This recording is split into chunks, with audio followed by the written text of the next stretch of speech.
Celeste Harmon was 39 years old, and for 11 years she had been the quiet foundation beneath a man who had mistaken her steadiness for simplicity.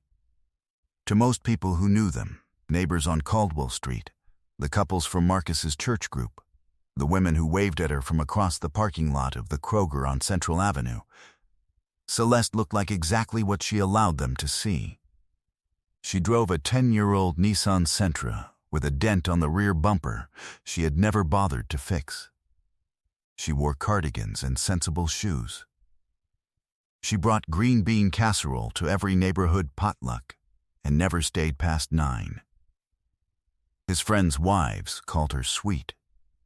Marcus called her reliable.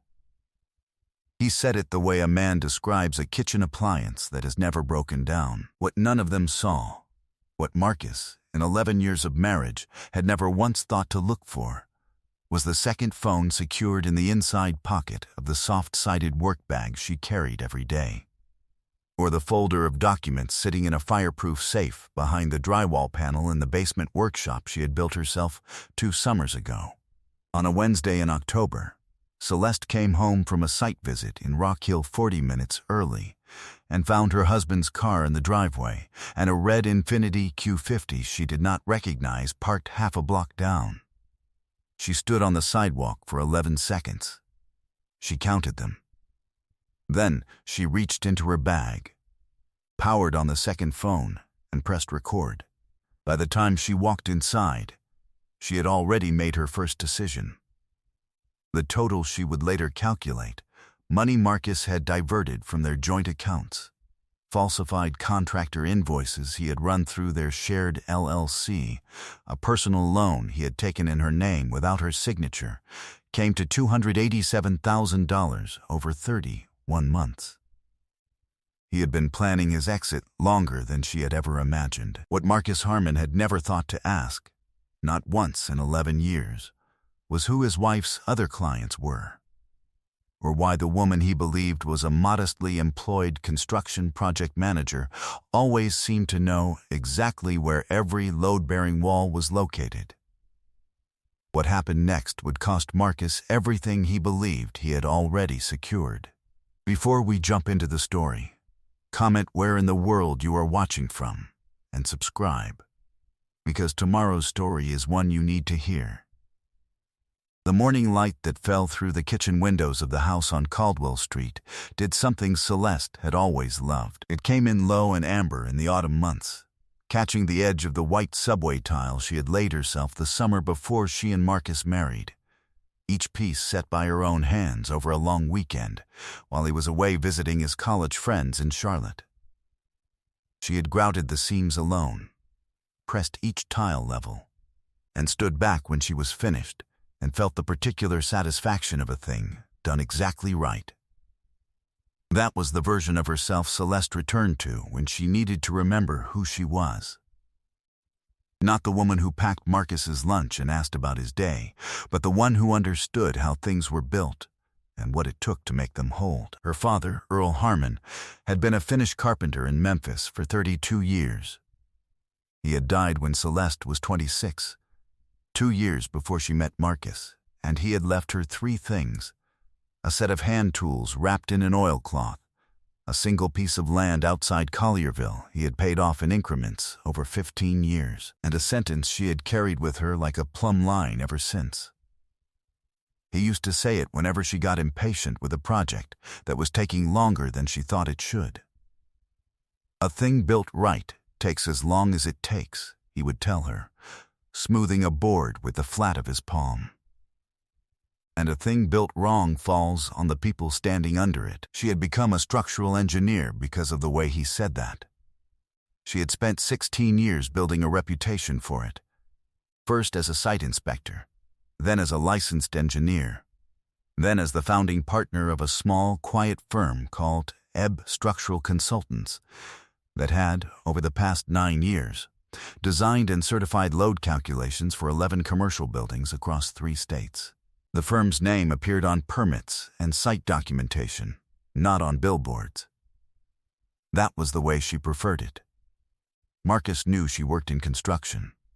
He knew she had a professional license.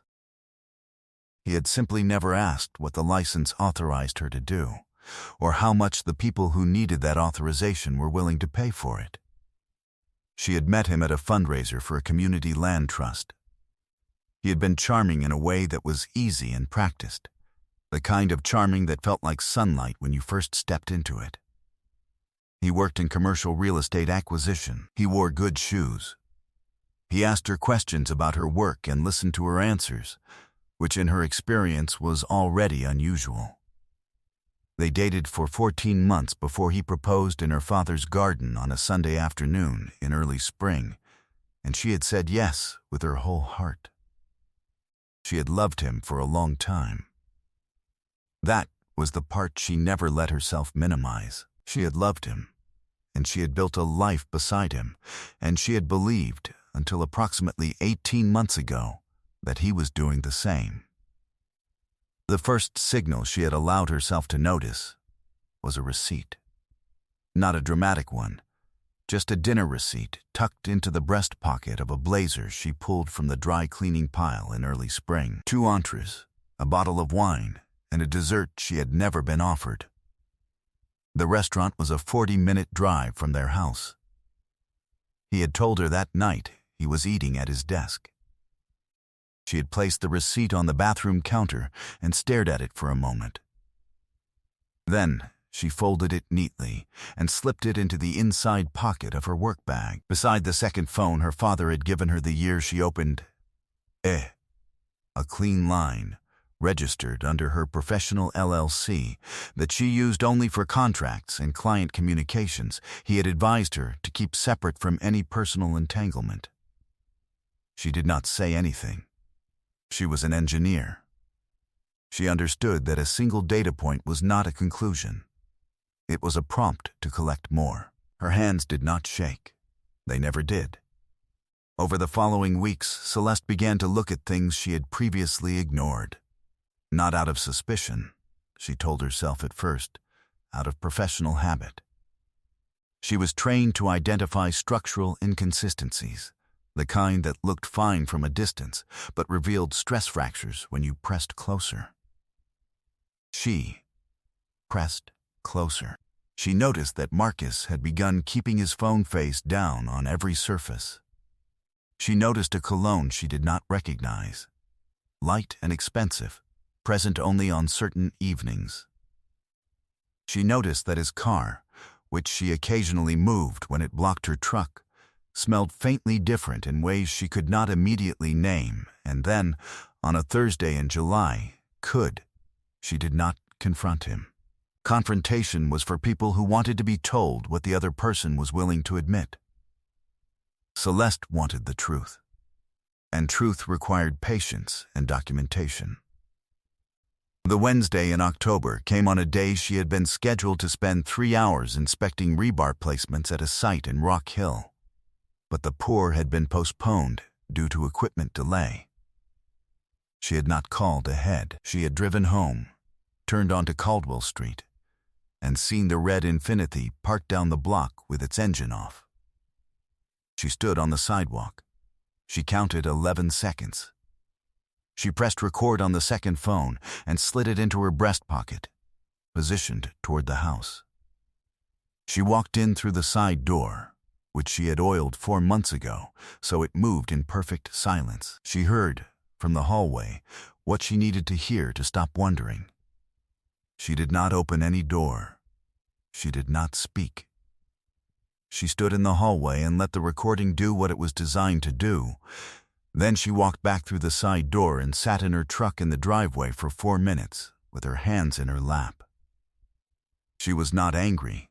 She was clear. Those were very different things. She drove to the public library on Freeman Mill Road because the connection was fast, and because no one could trace the search to her home network. She had learned years ago, in her first year of practice, that documentation was the architecture of truth. Without it, everything was just allegation.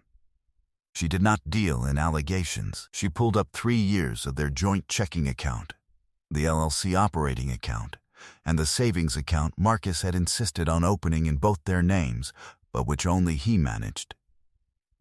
She downloaded every statement, organized them by account and by month, and opened a spreadsheet she labeled with a date rather than a title. She cross-referenced dates against her own personal calendar. She kept one, handwritten the way her father had, and began to map what she found. She pulled the records for their shared LLC, Ale Residential Renovations, a separate company Marcus had suggested they form 3 years ago to manage their one rental property on Garfield Avenue. He had presented it as a practical idea, a way to separate their investment activity from personal income. She had been the silent partner. She had trusted him to manage the books because she was running a firm, managing 3 active projects, and because he had presented himself as a man worthy of trust. She trusted him no longer. She was not hurrying. You didn't need to be a structural engineer to understand the difference between rushing a calculation and trusting it. She took 2 evenings, both spent at the library until closing, while Marcus believed she was working late on a project phase report. And what she assembled over those hours was not a suspicion. It was a record. 42 transfers over 31 months, ranging from $1,800 to $22,000, moved from the LLC operating account into a separate business account she had never been shown, and which was registered, she discovered on the 3rd evening, under a name she did not yet recognize. 14 contractor invoices run through the LLC for renovation work she had never authorized, and which, when she cross-referenced them against county permit records and inspection filings, had never been performed. The permits did not exist. The work orders did not exist. The money had moved and kept moving for nearly 3 years while she lay in the same bed as the man who was engineering it. There was also a personal loan, $43,000, drawn against her name through a regional lender she had no relationship with. She pulled the application document. She looked at the signature line for a long time. She was intimately familiar with her own handwriting. She had signed hundreds of structural documents, each letter exact and habitual, and what appeared on that line was a reasonable imitation. The angle was wrong. The spacing between the letters was too deliberate, too careful, the way a person signs a name they are practicing rather than one they were born to. Forgery was a word with legal weight. She noted it. She moved on. The total was $287,000. She sat in the library parking lot with the engine off and the spreadsheet open on her laptop screen and let the numbers sit with her in the dark. It was large enough to be intentional. It was documented enough to be provable. It was the shape, laid out in columns and dates and dollar figures, of a man who had decided to build his future on the materials she had spent 16 years accumulating, and who had concluded, apparently, that she would not know the difference. She thought of her father smoothing a board with the flat of his palm. She thought of the tiles she had laid in the kitchen on Caldwell Street, piece by piece, alone, the weekend before she married a man she had believed was worth the effort. She opened a new folder on her desktop. She named it simply Earl. Then she closed the laptop, drove home and made dinner and asked Marcus how his day had been. He told her it was fine. She said she was glad. Real power, she thought, operated in quiet rooms.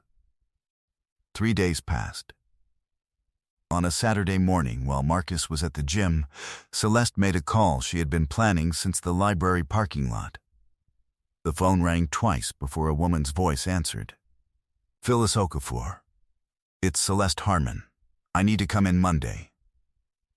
Phyllis Okafor had been a family law attorney for 22 years and a structural client of EP Consultants for 6, having hired Celeste's firm to certify 2 of her office renovation projects over the past decade. She was a small woman with close-cropped gray at her temples and a handshake like a closing argument. She did not speak in reassurances.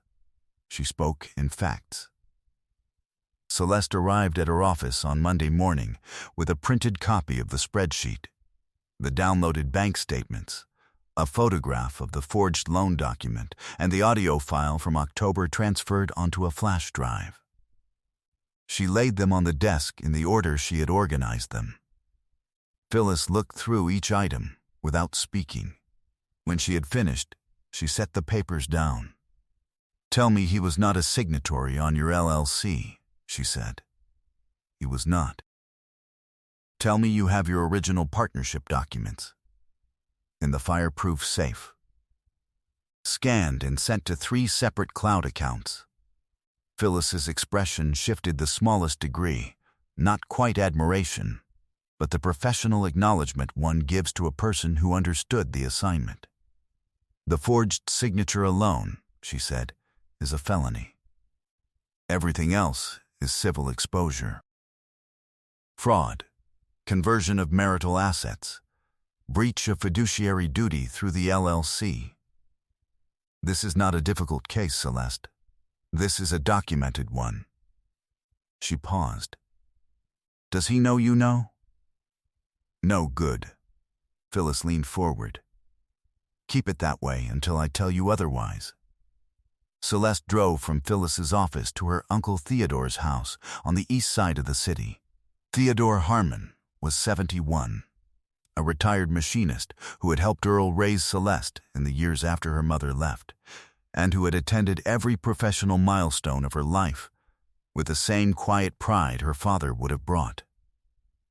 He still wore khaki work pants and kept a percolator running on the counter at all times. He poured her a cup without asking. She told him everything. He listened the way he always had, hands folded around his mug, eyes forward, not interrupting. When she finished, he was quiet for a long moment. "You remember what your daddy said about bad joinery?" he asked finally. She did. He said a joint that looks right but wasn't built right is more dangerous than a visible break. Visible break. You see it. You fix it. Bad joinery holds up until the pressure gets applied. He looked at her steadily. "You're the pressure, baby." She held that with her. She drove home. By that Friday, Phyllis had retained a forensic accountant named Gerald Osai, who specialized in small business fraud. Gerald was quiet and methodical in the way that only people who spent their professional lives finding things other people hid could be. He asked precise questions in their first call and did not editorialize about what the answers implied. She respected that. She had given him everything, all 3 years of LLC records, the downloaded statements, the contractor invoice copies, and he had said he would call her in 4 days. He called in 3.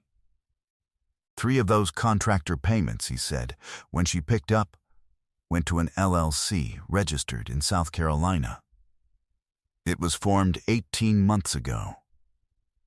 The registered agent of that LLC is a woman named Daria Weston. He paused, just briefly, in the way that professionals paused when they understood that what they were about to say changed the shape of everything.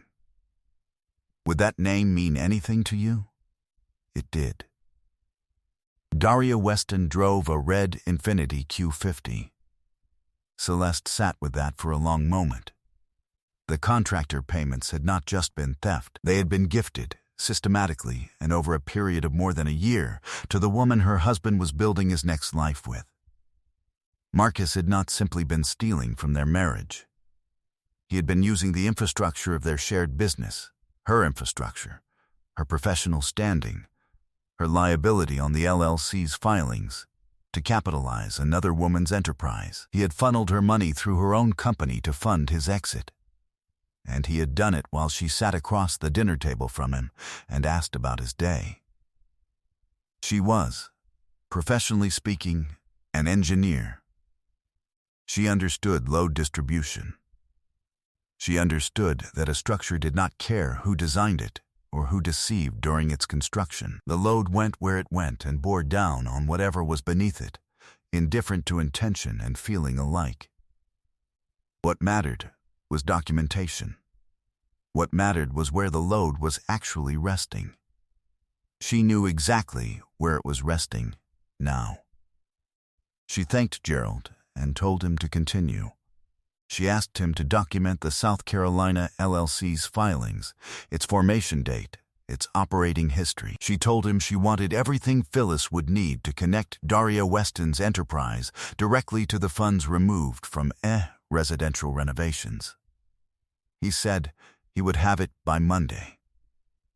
She hung up and sat in the quiet of her truck in the parking structure off Elm Street, where she had taken the call, and allowed herself exactly 4 minutes of stillness. She pressed her palms flat against her thighs and breathed the way her father had taught her to breathe before beginning a complicated measurement, slowly from the bottom, until the hands stopped wanting to move. Then, she drove home. That Saturday, she cooked breakfast and handed Marcus his coffee. He was on his phone at the kitchen table and barely looked up when she set the mug beside him. She moved around the kitchen with the unhurried ease of a woman who had nothing to hide and nowhere urgent to be, and she watched him with the same calm attention she brought to a structural inspection, the quiet cataloging of what was present, what was missing, what had already been compromised beyond recovery. He made a comment about the weather. She agreed with him. He mentioned a property closing he had the following week. She said that sounded promising. He looked up at her once, briefly, in the way that people glanced at things they believed they already understood, and then he looked back at his phone. She refilled her own coffee and stood at the kitchen window and looked at the yard she had sodded herself the first summer of their marriage, which was still green despite the season, because she had chosen a variety suited to the climate, and maintained it with the regularity of someone who understood that good things required consistent attention. Some things, she thought, you didn't say. You built around them instead. The meeting that Phyllis arranged for the following Tuesday morning was held at her offices. Celeste had suggested that Marcus be asked to come in under the pretense of a joint consultation regarding the LLC, a routine filing matter. Phyllis had told him over the phone that required both partners to be present. He arrived in a good blazer. He had gotten a haircut. He was performing confidence so completely that he had apparently neglected to notice that his wife had arrived 30 minutes early and was already seated at the conference table beside her attorney, across from a man he did not recognize. He recognized Gerald Osai when Phyllis introduced him as the forensic accountant retained to review residential renovations records. The expression that crossed Marcus's face then was not quite confusion. It was recalibration. She watched him settle on a strategy, composed, cooperative, ready to minimize. He took his seat. His attorney, who had been phoned an hour earlier and was still in his coat, sat beside him. Phyllis set a bound document on the table and slid it across. She did it the way Celeste imagined her own father would have placed a level on a surface, without comment, with complete confidence in what it was going to show. "Mr. Harmon," Phyllis said, "we have documented 42 transfers totaling $208,000 from the LLC operating account to a business account you opened without your partner's knowledge. We have 14 fraudulent contractor invoices submitted for reimbursement against the LLC for work that was never performed. We have a personal loan application bearing Mrs. Harmon's forged signature. She let that land. We've also retained documentation connecting 3 of those payments to an LLC registered in South Carolina in the name of Daria Weston, with whom we understand you have a personal relationship." Marcus opened his mouth. He closed it.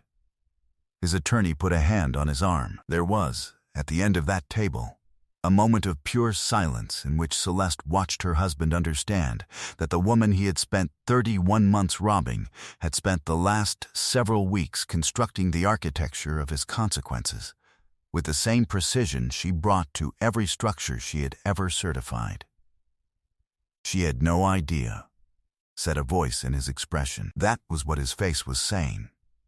She had no idea. She let it sit there. "Marcus," she said. She spoke quietly and without anger. "I want you to understand something. I didn't come here because I'm angry. I'm not angry. I came here because I'm a structural engineer, and when I identify a building that has been compromised by fraud and negligence, I don't ignore it. I document it, and I remove it from service." He tried.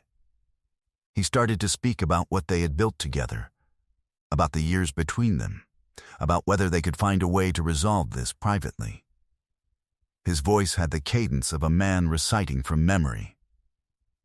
Her Uncle Theodore, seated quietly in the chair beside her attorney, leaned forward and said, with the unhurried authority of a man who had worked with his hands for 40 years, "Boy, that document on the table is already filed with the clerk's office. There's nothing private left to protect." Marcus looked at the document. Then he looked at Celeste. She gathered her copies and stood. "You had 11 years to see what you were building beside me," she said. "You chose to see what was convenient. That choice belongs to you now." She walked out. The room was quiet behind her. She did not look back. 7 months later, the cherry trees she had planted along the fence line of a different house, a 1940s Craftsman on Merritt Avenue that she had purchased outright 18 months before the LLC fraud came to light. Using income from Ebb that Marcus had never known to ask about, had set its first blossoms. She stood at the kitchen window with a mug of coffee and watched the morning light move across the branches. The kitchen tile here was a deep sage green, laid in a running bond she had set herself last October, and the light caught the glaze of it in a way that pleased her every morning. Her firm had completed its second major commercial certification of the year, a mixed-use development in Nashville that added $500,000 to EPB's portfolio and 2 new names to her client list. She had hired a junior engineer named Sandra who asked good questions and did not need to be told the same thing twice. A man named Calvin Hayes, who taught high school history and coached the JV debate team and had been introduced to her by Theodore at a church anniversary dinner in March, had come over twice for dinner and once to help her hang 2 built-in shelves in the front room. He had measured carefully, asked which level she preferred, and moved out of the way when she made the first cut. He was quiet in a way that was not performance. She found she liked the way he held space. She heard about Marcus through Phyllis's office in the spring. He had taken a plea on the felony forgery charge, surrendered his real estate license, and relocated to Greensboro to stay with his brother, while the civil judgment worked its way through the asset liquidation process. Daria Weston's LLC had been dissolved for failure to file, and she had left the state. His mother had not spoken to him since December. The cherry tree bent slightly in the morning wind. The coffee was the right temperature. Somewhere down the street a dog was barking at nothing in particular, and the neighborhood was beginning its ordinary morning. And Celeste Harmon stood in the kitchen her father's hands had inspired and felt, in a way she could not have named to anyone who had not earned it, entirely like herself. She was free. She was solvent. She was unbothered. A thing built right, she thought, takes as long as it takes.